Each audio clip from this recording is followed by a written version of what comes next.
So what is going on, guys? Nando Prince 93 here with another video, and this one will not be a quick one. I am going to be giving you the ultimate comparison to these four iPad Pro 12.9-inch keyboards that I've been testing out over the past week or two, and basically going to help you guys make a decision on what's worth it for the money, what features each of them have. I'm going to kind of summarize each one because I do have individual videos which I'll link below if you guys really want to get in depth with it, because I don't want this to be a 30-minute video.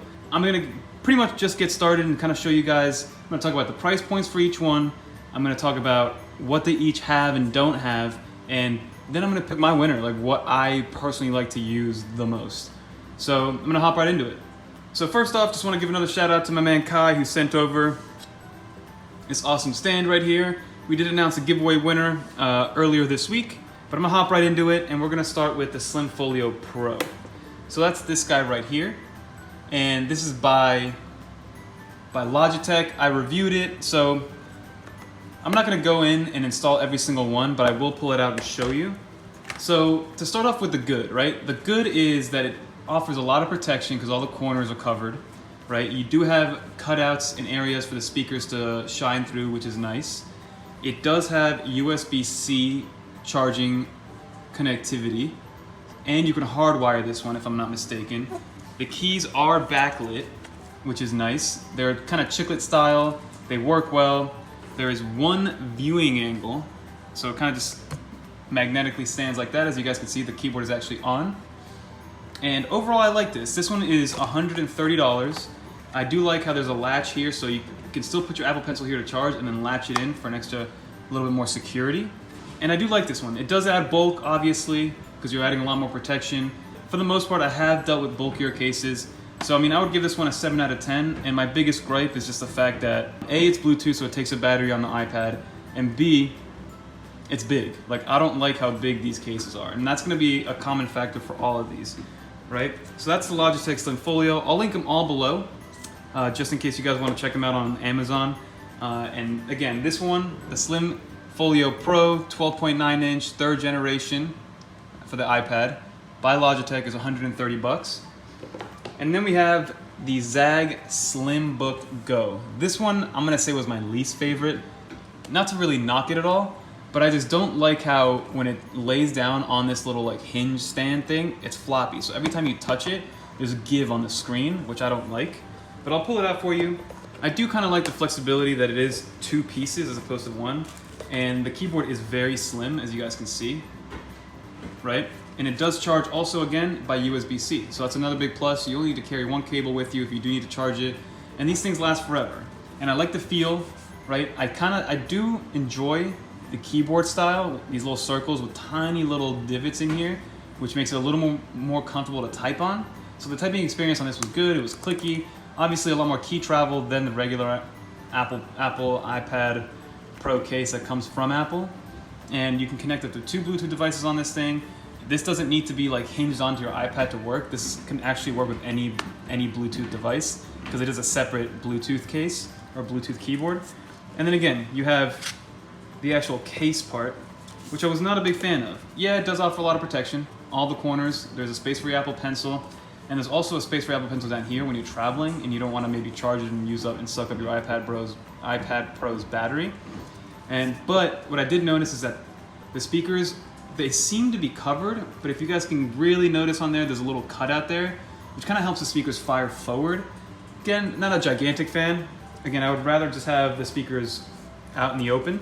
And then this one was actually the most surprising one in my opinion, right? This one's by a company called Cano,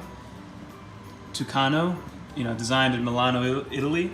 And the reason it's so surprising is because I've never heard of this brand before in my entire life. I saw it.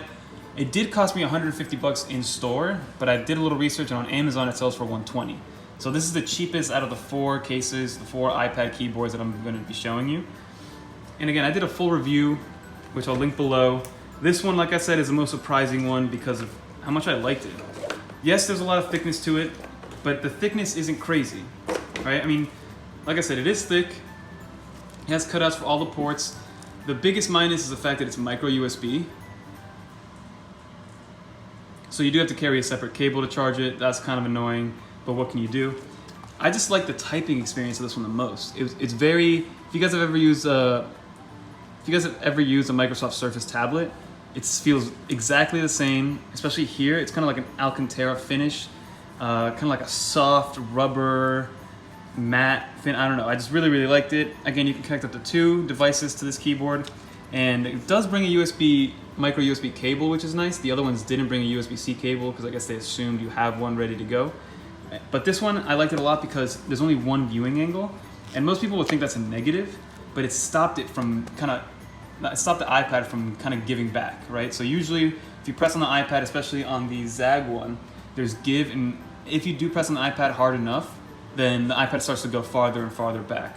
So there is something to say about the one viewing angle. Sure, it's kind of annoying because you're stuck on one, but at the same time, it's a lot more secure and it's a lot more stable in terms of when you're touching the physical iPad. And the keyboard is removable, right? So you knock these off, and if you do want, it does come with just a regular Folio cover. If you know you're not going to be using the keyboard, then you're good to go. You can just put this one on and still have the screen protected. So that one was by far the most surprising one because I did enjoy it the most.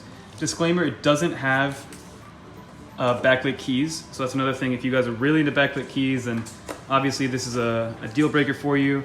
And if you guys were really into USB-C, then obviously you're not going to want to get this one. But again, this one is the cheapest one. It's $120 by Tasto.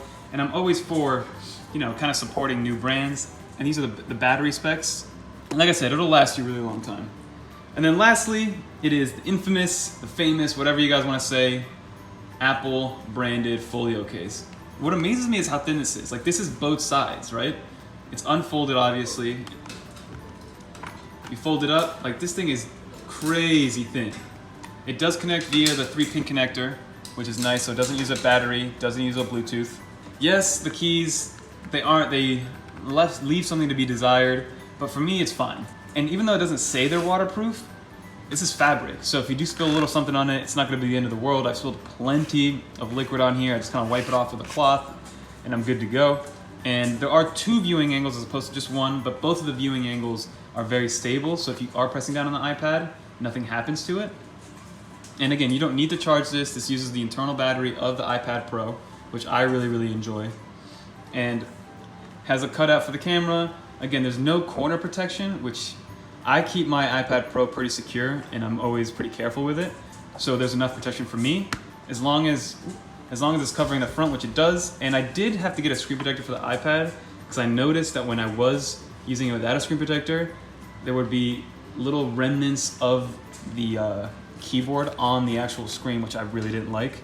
So again, but this one is $200. I know Amazon has it for $190. So this is by far the most expensive one. It's from Apple.